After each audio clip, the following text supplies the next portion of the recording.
కాకతీయుల కాలము నాటి ముఖ్యమైన చెరువులండి.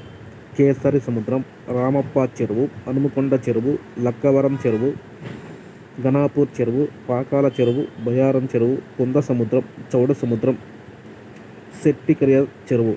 అయితే ఈ చెరువులు ఎవరెవరు తవ్వించారు? ఆనాటి రాజులు.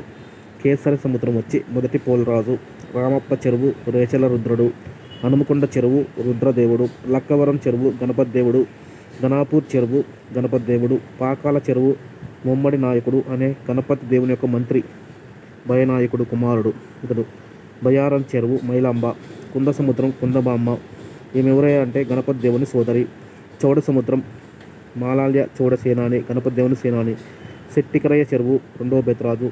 ఈ చెరువులు ఒకదానితో ఒకటి లింకులు ఉండేవి, అంటే గొలుసు కట్టు చెరువులు అంటారు. ఒక చెరువు నిండాక ఇంకో చెరువులోకి ఆ వాటర్ అనేది